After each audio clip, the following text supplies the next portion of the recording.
어떤 일이든지 봉헌할 때 준비가 있어야죠. 모든 걸 다 준비했더라도 봉헌을 할 때는 이미 그 속에 준비가 철저히 되기 때문에 하는 것인 것처럼 이 성막을 분야별로 예를 들어서 번제단을 만들고 물동을 만들고 법궤를 만들고 또 촛대를 만들고 양단, 다나가, 떡상 이런 것을 다 만들었다 할지라도 한쪽에 놓아두고 이제 준비를 할 때는 다 진열을 시켜 놓잖아요. 진열을 다 시켜서 한 차에 오차 없이 해야 하듯이 이렇게 해서 이제 완벽하다 해서 또 도면을 보고 자세히 보면서 하나님께서 또 모든 사람들이 함께 기뻐하며 하나님께 영광이요 모든 사람들은 함께 복받는 시간들 이렇게 되기 위해서는 준비 없이는 될 수 없다 이거죠. 그래서 봉헌 준비를 저기서 철저히 하는 내용을 우리가 볼 수가 있어요. 그러면 오늘 언제 하나님께서 준비해서 이 봉헌 준비에 하나님께서 준비하고 영광을 돌리느냐. 만 1년 만에 출애굽 만 1년 만이라고 여러분 누차 몇 번씩 말씀드렸습니다. 1절 말씀에 잘 나오죠. 여호와께서 모세에게 말씀하여 이르시되 2절 너는 첫째 달 초하루에 성막 곧 회막을 세우고 이렇게 나오죠. 여기는 출애굽할 때 태양력으로 말할 때는 3월 말에서 3월 중순에서 4월 중순께라고 그랬어요. 근데 그 달을 첫 달로 하라 이렇게 말했어요. 그 달 지금 여기에 우리는 11월 30일이잖아요. 이때 출애굽한다고 하면 이 달을 첫 달로 하라 해서 이걸 유대력이라고 하고 혹은 종교력이라고도 합니다. 그 유대인들만이 가지고 있는 우리는 이게 1월 달이야. 하나님이 우리를 출애굽한 것이 새롭게 역사가 시작되는 날이야 해서 첫날 첫 달이라. 그리고 초하루에 성막을 세우라. 그러니까 이 기억력이 영원히 남을 수 있는 날을 하나님이 잡게 하신 것 같아요. 우리 교회에서 출신 어느 목사님은 개척교회 창립기념일을 언제 세우느냐?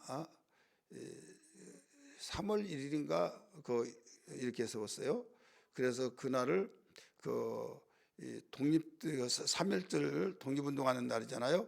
그래서 여러 날들이 있지만은 영적 독립운동하는 날이다. 이렇게 맞춰서 개척 예배를 사람들 다 다른 데 놀러 가고 막 그런데 왜 이런 적이냐. 그래도 이 날을 다 영원히 한번 생일은 바꿀 수가 없잖아요. 하나님께서도 많고 많은 날들을 이 날로 정하시고 성막을 세우라고 했던 것은 의미가 깊은 것 같아요. 그래서 만 1년 출애굽한 그날에 성막을 세우라 이렇게 말씀하셨죠. 여기에 굉장히 빨리 진행이 되어서 세웠죠. 첫 시간에 제가 말씀을 드렸어요. 왜 빨리 하나님께서는 성막을 세우고 이렇게 진행하시느냐. 설계가 나올 때는 시내산에서 나왔잖아요. 애굽에서 시내산으로 시내광야로 들어올 때가 만 3개월 만에 도착을 했어요. 그래서 모세에게 시내산에 올라오라 해가지고 거기에 올라가서 설계도를 받고 그다음 금송아지 사건이 있어서 다시 또 그걸 집어 던지고 난 뒤에 올라오라 해서 다시 받고 시간이 좀 지체가 됐죠. 그걸 다 떠나서 어쨌든 시내산에 거기에서부터 이 율법과 계명을 받은 그 내용이 성막을 지으라고 하는 설계도를 받은 거예요. 그때부터 시작해 하더라도 9개월입니다. 1년에서 3개월을 빼니까 9개월이잖아요. 이렇게까지 말씀을 드린 이유는 그만큼 빨리 회막을 준비했다. 정교하게 정확하게 한 치의 오차도 없이 준비를 했다 이거죠. 그러면 어떻게 그렇게 되느냐 이거죠. 어떻게 여기에 나오는 말씀 보면요, 증거궤를 들여놓고 그 휘장을 그 궤를 가리웠다 이렇게 나오죠. 40장 3절 보세요. 또 증거궤를 들여놓고, 이게 증거궤가 법궤입니다. 들여놓고 그 십계명과 또 아론의 쌍난 지팡이와 항아리가 만나가 들어있는 항아리가 들어있는 그것을 그 제 위치에다 놓고 휘장을 딱 가렸어요. 그게 이제 지성소예요. 그 다음에 또 상을 들여놓고 그 위에 물품을 진설하고, 또 등잔대를 들여놓고 불을 켜고, 또 금향단을 증거궤 앞에 두고 그 성막문에 휘장을 두르고, 이게 이제 둘째 휘장, 지성소입니다. 그 다음에 번제단, 물두멍, 또 뜰을 이제 휘장을 다 휘장을 치르고, 그 다음 성막 문을 달고, 이런 순서가 다 나오잖아요. 그래서 빨리 굉장히 빠른 시일 내에 이렇게 준공을 했다. 준공을 준비하고 있다. 준비하고 성막은 그날 다 치고 그날 봉헌 예배를 드린 거예요. 오늘날 우리 신학교로 말한다면 봉헌 예배, 준공 예배 이렇게 말을 하죠. 그렇게 되어지게 빨리 하게 된 이유가 뭐냐, 거기에 까닭이 있어요. 근본적인 까닭 말씀드렸습니다.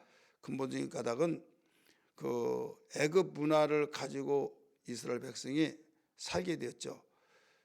혈통으로 보면 아브라함의 자손이요, 애굽 문화는 죽은 문화입니다. 사문화예요. 조상을 섬기고, 또 하늘의 태양신을 섬기고, 땅에 송아지신 섬기고 뱀신을 섬기는 그런 하나님이 가장 싫어하는 우상을 섬기는 그곳에서 그 못자리 역할을 하면서 430년 동안 살았어요. 이 구전으로 너희는 아브라함의 아들이다. 제일 야곱이 그랬을 거 아니에요. 야곱이 거기에 내려가서 자기 자손들과 살면서 이걸 잊어버리지 말아라 하면서 구전으로, 다른 세상 말로 말한다면, 교육학적으로 말한다면 세례교육을 시킨 거예요. 계속. 그리고 여호와께 기도하자 반복하면서, 이것이 한 세대가 가고 또 한 세대가 오면 계속 전해주는 것이 그들에게 내면적이면서 뿌리가 다 박히진 거죠. 제가 어느 날 저 파주에 배가 고파서 중국집에 들어갔어요. 그때가 점심 식사 시간이 지나고 손님이 없는 시간이에요. 어서 오세요 하더니 나중에 무엇을 목격했는가 하면 칸 쳐놓고 거기서 쉬는 곳이 있잖아요. 거기에서 휘장을 채워놓고 이제 자녀에게 공부를 가르치는 것을 봤어요. 그럼 중국어를 가르치더라고요. 그리고 오리지널 그 사람은 중국 사람이에요. 한국에서 체류하고 이제 살면서 자기 자식에게 한국에서 한국말 쓰다 보면 잃어버릴까봐, 또 거기서 한국에서 태어난 자식이 있잖아요. 그러면 한국말 자연스럽게 할 수밖에 없고, 너는 중국인이다, 너는 중국이야. 그것을 모국어를 잃어버리지 않게 해서 또 가르치기 위해서 가르쳤던 것처럼, 유대인들도 어느 나라 어느 민족에서든지 그걸 가르쳐요. 근데 문제는 뭐냐면, 문만 열고 나오고 활동하면 활동하는 그 환경이 그 나라 환경에 접한다 이거죠. 그러면 우리가 왜 신앙생활을 하기가 힘들어요? 교회 안에서는 예배드릴 때 주의 뜻대로 살겠습니다 결단을 각오하다가 문만 열고 나가면 세상에서 생활하고 세상 직장에서 생활할 때도 믿는 사람보다 믿지 않은 사람이 더 많고, 이런 환경 속에 있다고 한다면 웬만한 우리의 무장되지 않으면 그게 스며들어온다 이거죠. 그래서 우리의 마음은 결단했지만 쉽게 무너질 수밖에 없잖아요. 그래서 하나님께서는 이 한계점을 아시기 때문에 빨리 성막을 만들어서 여기에서 나를 섬기게 하고, 그래서 그런 문화라는 것이 얼마나 중요한지 몰라요. 문화는 생활이잖아요. 이 생활 속에서 하나님을 찬양하고 경배하고, 우리는 교회는 일주일 동안 한 번씩 나와서 교회하는 것은 훈련하는 것과 같다 생각하면 돼요. 아파서 치료를 받는 것과 같다. 그 다음에 치료받고 다 건강하다면 밖에 나가서 일터에서 일하는 거. 그래서 집에서 와서 쉬고 또 아프면 병원에 가고 그다음에 나섰을 때 집에서 밥 먹고 직장 다니다가 또 아프면 그 아무리 바쁘더라도 병원에 가서 또 치료하고 막 그러잖아요. 그래서 집, 교회, 생활, 터전 이 삼각형의 활동 반경이에요. 여기에서 교회는 교회대로 중요한 역할이에요. 병원의 역할을 한 겁니다.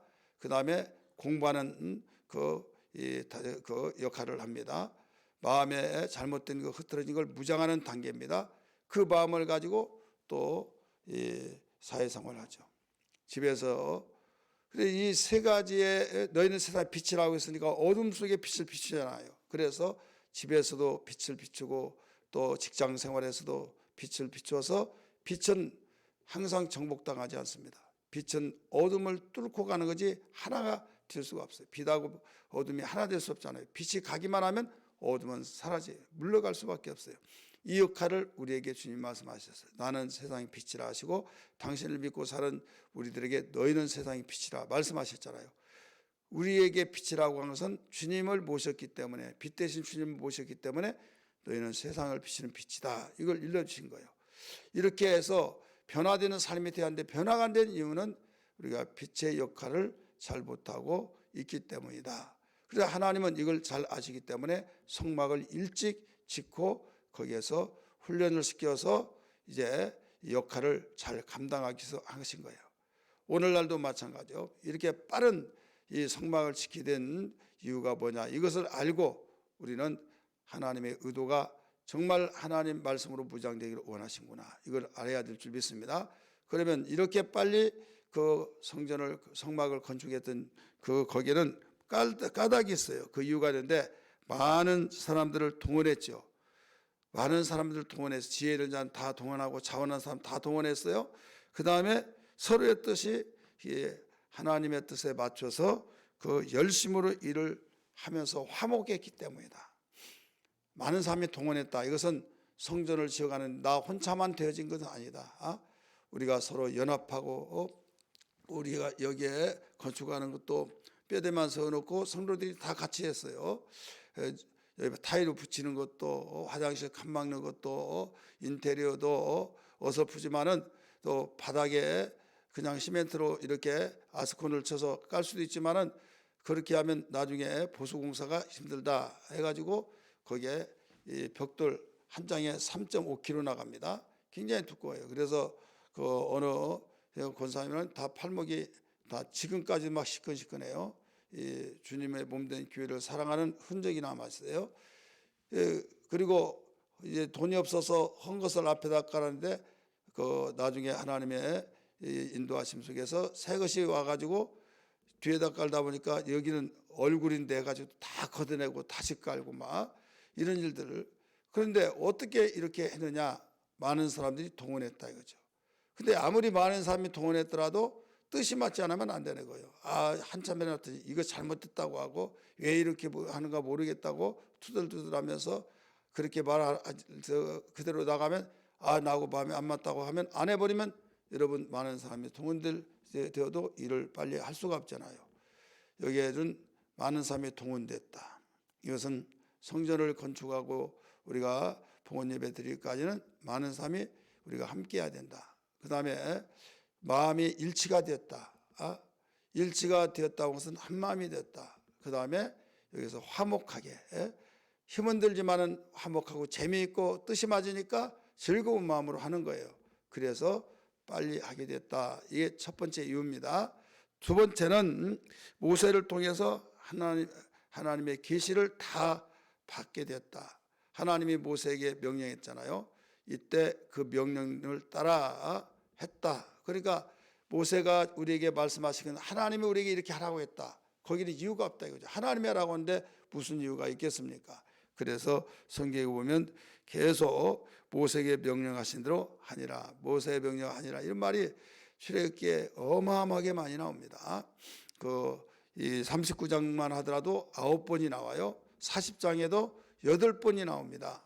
우리가 내일 아침에 한번 세보겠지만은 8번이 나오는데 이만큼 하나님의 명령이다 라고 할 때 바로 우리를 구원하시고 애굽에서 인도하신 것처럼 하나님의 명령이라고 할 때 누가 여기서 토를 달 수가 없잖아요. 하나님의 일은요, 하나님의 명령이란 걸 믿고 나가면요, 우리에게 아름다운 일을 잘 빨리 할 수 있다는 걸 믿기 바랍니다. 하나님의 명령에 자기의 고집을 거기에 첨부를 시키면 안 되는 거죠. 일이 들라가도 늦어지고 그래요. 그래서 항상 내 생각은 이런데 그러나 하나님이 이렇게 하라고 하셨으니까 순종한다 하고 하면은 일이 빨리 진전이 된다, 빨리 진행이 된다, 이 말씀이에요. 세 번째는 열심히 마무리를 하게 되는데, 열심히 해요. 아무리 하나님이 명령에 따라도 예 알았습니다 하고 늦춰서 하기는 합니다. 근데 제가 오늘 이래서 저는 오늘 못하고 다른 사람이 하겠지, 이렇게 하다 보면 똑같은 마음을, 그런 마음을 가졌다 온다면 진전이 안 되겠죠. 그런데 열심으로 동참을 하고, 그 다음에 너무나도 힘들고 좀 실만하고 그럼에도 불구하고 여기에 인내심을 갖는 거죠. 인내심을 가지고 일이 뭔지다 하면서 그런 마음을 똑같이 가질 때 빨리 이 성막을 지켜야 되었다. 그리고 여기서 자원이라는 것이 가장 큰 힘이에요. 한번 따라서 합시다. 자원이라는 것은 내가 알아서 내가 안 나가면 안 되겠구나, 우리가 빨리 해야겠구나 해서 그런 마음이 맞춰지면 보는 사람도 서로 즐겁고, 또 그래서 이 헌금하는 것도 자원하는 헌금이 있었고, 또 하나는 의무적으로 하는 것이 있었고, 그렇게 나오잖아요. 그래서 우리는 때로는 의무적으로, 때로는 자원하는, 근데 어느 것이 더 힘이 크냐? 자원하는 거. 솔선수범해서 누가 시키지 않고 이런 일이 필요하다 그러면 하나님 우리에게 명령하셨구나 해서 자원하는 것은 이만큼 큰 힘이 되어진 것처럼 이렇게 했기 때문에, 세 가지를 가지고 했기 때문에 신속하게 여기에 성막이 세워졌고 봉헌식 할 수 있도록 모든 마무리가 되었다는 걸 볼 수 있어요. 오늘 신약교회에서도 마찬가지죠. 우리는 하나님의 일을 할 때, 주님의 몸된 교회를 세워져 나갈 때 무엇보다도 가장 중요한 것은 많은 사람들이 함께하면 됩니다. 기관을 움직이고 또 셀을 함께 모이더라도 공동체만큼 교회적으로 어떤 행사를 할 때 나는 못해 하는 사람들 누구누구 열심히 하니까 하겠지 하고 나는 딴 사람 같이, 의지에서 오는 사람 같이 생각하면 안 된다 이거죠. 하나님의 일은 모든 사람이 함께 할 때 여기에 기쁨을 같이 나눌 수 있죠. 나중에 성전 건축하고 이 큰 일을 또 행사하고 난데 함께한 사람은요 깊어서 이야기거리도 많이 있고 너무나도 하나님께서 일하신 걸 봤다고 하고 간증하고 그러잖아요. 근데 함께하지 않은 사람은요 찬물의 기름들도 돌아서 나중에 함께하지를 못해요. 그리고 그냥 나 바빠하고 가버리고, 그러니까 그때부터 문제들이 생기는 거죠.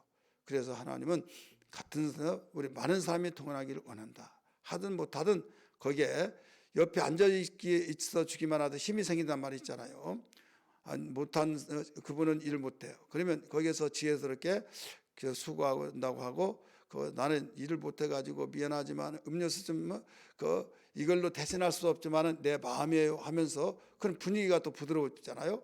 그래서 이렇게라도 저렇게라도 해서 함께 해야 된다.